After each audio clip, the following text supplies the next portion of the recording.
경제 읽기 시간입니다. 정부가 법인세 최고 세율을 낮출 전망입니다. 이날 배경부터 영향은 어떠할지 오늘 관련 내용 박연미 경제평론가와 함께 살펴보겠습니다. 어서 오십시오. 안녕하세요. 예. 자, 민간주도 성장을 내세운 윤석열 정부 지금 관련해가지고 조세 정책이 나오고 있는데 기업의 지금 법인세율 25%로 지금 최고로 설정이 되어 있습니다. 이것을 낮추는 방안들이 나오고 있습니다. 2009년에 이제 글로벌 금융위기 때 한번 낮추고 그리고 지금 13년 만에 처음인데 배경은 무엇인가요? 지금 말씀하신 것처럼 윤석열 정부가 추구하는 여러 가지 친기업 정책의 일환이라고 보시면 될 텐데 시계율로 보시면 말씀하신 것처럼 이명박 정부 이전에 최고 세율 최상단이 28%까지 갔다가요. 이명박 정부가 이른바 그 비즈니스 프렌들리 정책을 쓰면서 이 상단이 22%까지 인하가 됐습니다. 그리고 문재인 정부가 출범하던 첫 해에 25%까지로 올리고 과표 구간도 종전에 3단계에서 4단계로 하나를 더 신설을 했거든요. 그래서 3천억 원 이상을 초과하는, 그러니까 3천억 원을 초과하는 그 법인 수입을 거두는 그런 회사들은 좀 더 법인세를 무겁게 물게 하겠다. 이렇게 조정이 되어 왔는데 일단 오늘 전경련을 비롯해서 재계에서 강력히 주장하는 바는 주요 선진국들하고 비교해서 우리나라의 세율이 지나치게 높다. 이게 기업들의 투자 여력이나 고용 여력을 줄인다. 이런 주장이죠. 그래서 만약에 법인세로 들어가는 돈을 줄여준다고 하면 성장에도 기여를 하고 고용도 추가로 하겠다. 이게 기업들의 주장인데요. 그 배경에 깔려있는 여러 가지 고민들을 좀 같이 해볼 필요가 있습니다. 일단 추경호 경제부총리는 국회의원 시절에도 법인세율이 좀 높다, 한국이. 그래서 현재, 그러니까 2020년 기준으로 하면 의원 시절에 발의했던 시점을 기준으로 할 때 최고세율 25%가 과도하니 나는 최고세율을 20%까지로 조정하는 안을 발의하겠다. 그래서 대표 발의를 한 적이 있어요. 2020년에. 그런데 세율이라는 건 명목세율이 있고요. 실질적으로 그 세금을 얼마를 내느냐, 실효세율이라는 게 있습니다. 그래서 다른 나라하고 비교를 해서 좀 말씀을 드리면 명목세율에서 우리가 낮은 편이 아닌 건 맞습니다. 예컨대 뭐 프랑스, 미국 28.4, 21, 23.2, 영국이나 독일은 19, 15.8 이 정도 되거든요. 우리나라는 현재 기준대로라면 25%가 맞는데 그래서 그 25%를 다 내느냐 그렇진 않다는 거죠. 투자할 때나 사람을 고용할 때나 아니면 외국계 법인세를 납부했을 때 등등 해서 다양하게 세금을 깎아주는 제도들이 있어요. 그리고 기타 공제라는 제도도 있기 때문에 가장 최근에 나온 최고 세율, 그 법인세 최고 실질 실효세율을 분석한 자료를 보면 우리나라에서 실질 실효세율이 모든 기업, 법인의 그 수익을 평균 내보면 17.2% 정도 되고요. 우리나라에서 5천억 원을 초과해서 돈을 버는 회사들은 2017년을 기준으로 해서 아무리 많이 내도 20%를 넘어가지 않는다. 이런 통계가 나와 있거든요. 그래서 어떤 취지에서 이런 법안이 발의되고 어떤 취지에서 정책이 추진되느냐 이걸 이해하시는 것과 더불어서 명목세율 자체가 이대로 세금을 낸다는 뜻은 아니라는 거. 그러니까 각종 세제, 공제 혜택 이런 것들을 다 받고 나면은 실제로 내는 세금은 훨씬 줄어든다는 거. 이걸 두루두루 보시고 세제에 대한 입장을 정하실 필요가 있을 것 같습니다. 흔히 저희가 근로자 연말 소득 신고도 이제 공제를 받고요. 종합소득세도 이제 공제를 받으니까 법인세도 그런 차원이 있다는 점 인지하시면 되시겠고 지금 법인세가 우리 국세 수입에서 4분의 1 가량을 차지한다고 하더라고요. 25%를 웃돌 정도인데 그만큼 세수 비중에서 크면은 이것을 이제 인하를 했을 때 하향 조정을 했을 때 재정 건전성에 대한 좀 악화 우려가 있지는 않을까요? 네, 그 부분에 대한 고려도 그래서 반드시 필요합니다. 지금 법인세율 조정 이야기가 나오는 여러 가지 배경 중에 하나가 해외로 나갔던 기업들이 다 집으로 불러들이고 있는 그런 시점 아니냐. 그래서 다른 나라하고 비교했을 때 우리 법인세율이 너무 높으면 돌아오려던 기업들이 안 오니 일자리를 못 만든다 이런 논리거든요. 근데 반면에 법인세가 차지하고 있는 그 세수로서의 기능도 충분히 고려를 해야 되는데 국세 수입의 그 3대장이 법인 소득 부가세입니다. 예. 법인세는 말씀하신 것처럼 1년 동안 걷어들이는 세금 가운데 4분의 1 정도를 차지하게 되고요. 예. 만약에 추경호 경제부총리가 2020년에 발의한 안대로 예. 최고 명목세율을 20%까지 끌어내린다라고 하면 물론 거기까지 내려갈 가능성이 크진 않습니다만 이걸 시뮬레이션을 해본다고 하면 연간 법인세가 대략 6조 원 가까이 덜 거치게 되거든요. 그러면 5년 동안 단순히 계산해도 30조 원 가까이 세수가 줄어든다는 얘기인데 예. 잘 알고 계시겠지만 경제적인 성장도 필요하고 또 성장을 위해서 여러 가지 마중물을 뿌려야 하는 상황이기도 해서 예.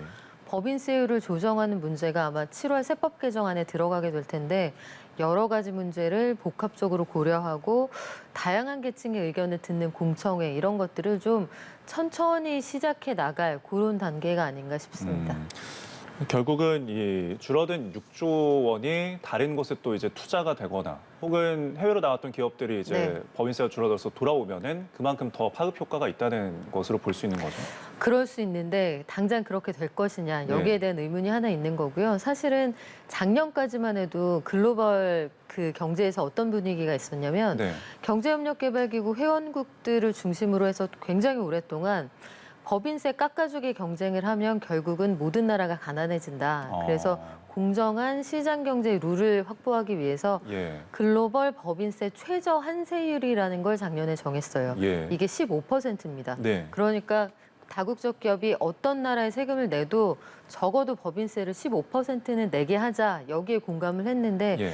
다양한 뭐 그 논거들이 있습니다만 트럼프 대통령 이후에 미국에서 법인세를 감세하는 정책을 굉장히 공격적으로 펴면서 아주 단적으로 작년에 GM 같은 회사는 오히려 세금을 환급받는 지경에 이르렀거든요. 그래서 여러 가지 세액공제 이런 것들을 고려할 때 명목세율만 가지고 이야기를 하기는 어렵다. 예. AT&T 같은 회사들도 환급 대상에 들어갔고요. 네. 그래서 이런 것들을 종합적으로 좀 반영해서 이 세액공제 그리고 세법 개정안 이런 것들은 국민들에게 충분히 예. 실제 실효세율의 개념부터 설명하는 작업들도 좀 필요하지 않을까 싶습니다. 그렇습니다. 경제 선순환에 대한 고민이 필요할 것 같고요.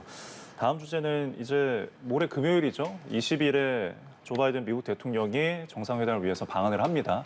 지금 첫날에 삼성전자 평택 공장을 찾을 전망이 나오고 있는데 지금 미국 대통령이 해외 순방길에서 현지 기업의 제조 시설을 방문하는 것이 좀 드문 일이라고 일컬어지더라고요. 그래서 지금 이 메시지가 어떤 것이 있느냐 보면은 반도체 공급망 확보를 위한 행보가 좀 담겨 있다라는데 어떻게 보시나요?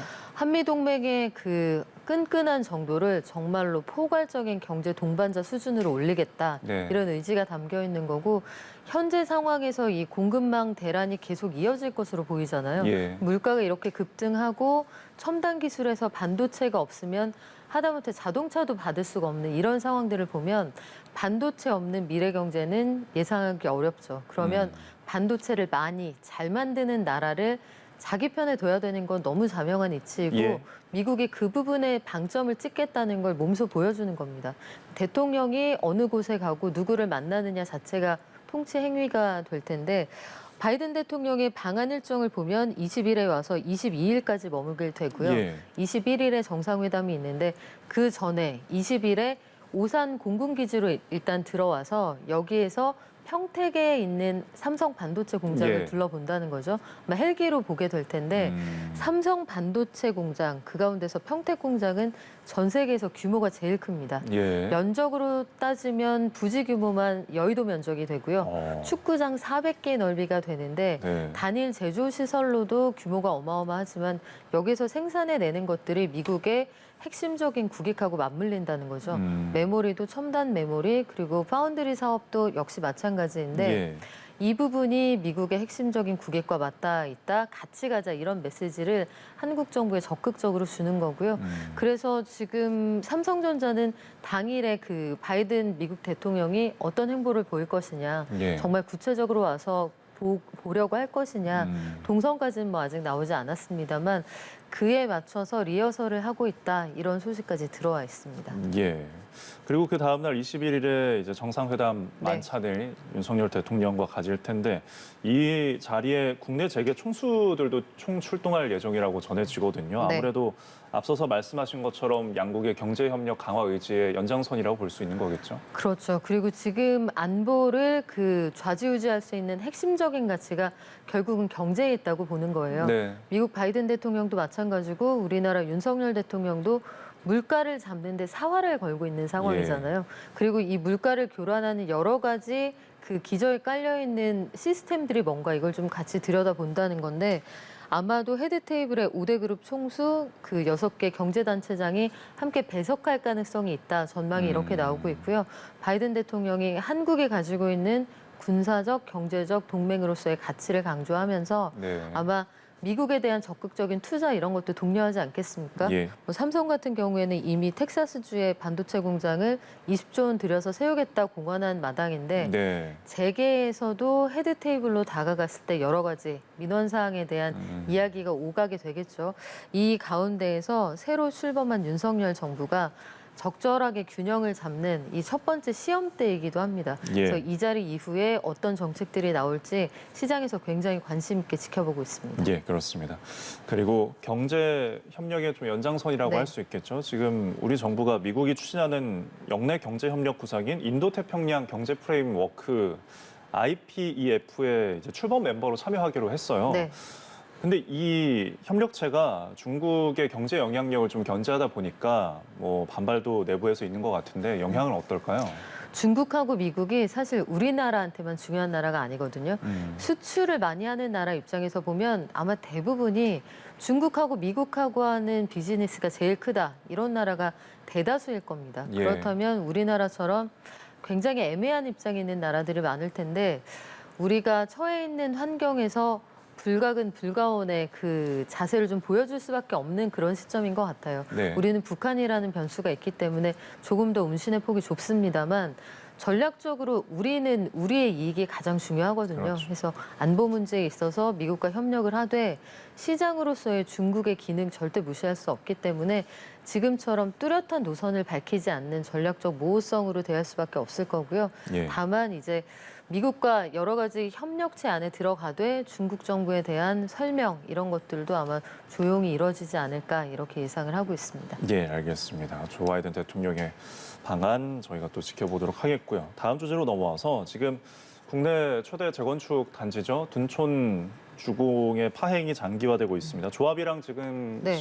시공 사업단 간의 갈등이 계속 이뤄지고 있는데 지금 들어오는 소식은 아파트 현장의 타워 크레인 해체 작업이 시작됐다고 하더라고요. 결국 시공단은 7천억 원 규모의 사업비 대출금에 대해서 보증을 연장하지 않겠다 이런 입장까지 나왔고 지금 계속 갈등이 더 심화되고 있는 것 같아요. 어떻게 네. 보시나요? 현장에 57대의 타워 크레인이 있는데요. 타워 크레인을 해체한다는 건 적어도 반년 이상의 공기 연장을 각오한다는 뜻입니다.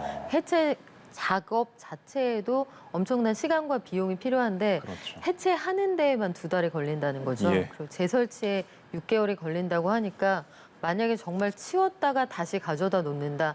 여기에만 들어가는 기간이 줄잡아 8개월 아닙니까?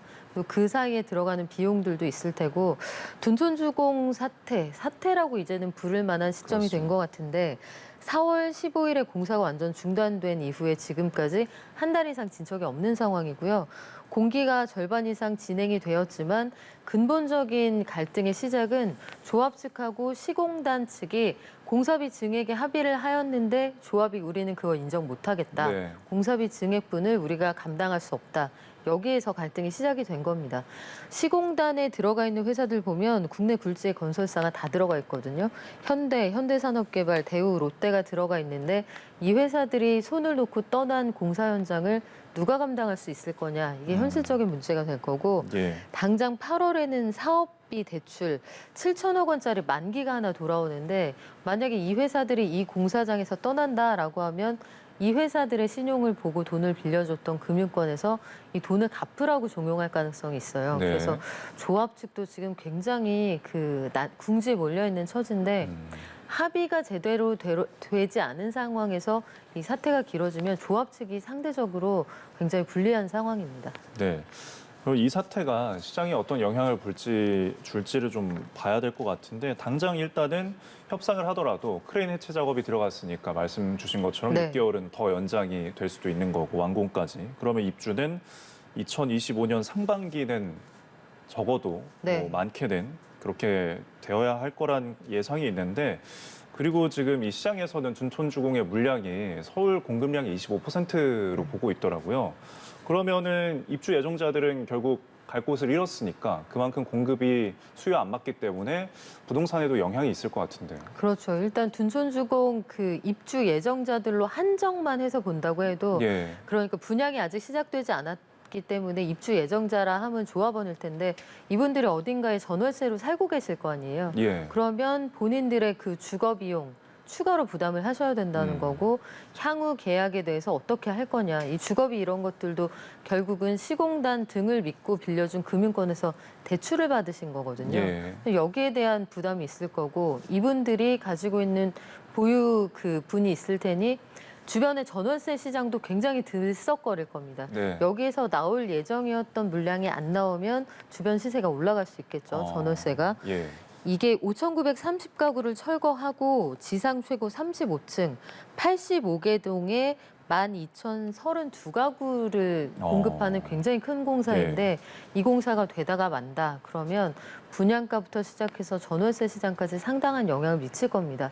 그리고 앞서 말씀드렸던 타워 크레인 같은 것들은 빌리는 것도 만만치가 않거든요. 네. 그래서 당장 모든 걸 철거하고 다 공사를 완벽하게 안 해버리겠다 이런 입장까지 간지는 모르겠습니다만 예. 극적인 타협이 없다고 하면 5,600억 원에서 시작된 이 갈등이 조 단위로 더 갈등이 깊어질 수도 있다 이런 그 부정적인 전망이 나오고 있는 상황입니다. 예. 일단 당장은 조합과 시공사의 협상의 기출을 좀 주목해야 될 것 네. 같습니다. 지금까지 박연미 경제평론가와 함께했습니다. 고맙습니다.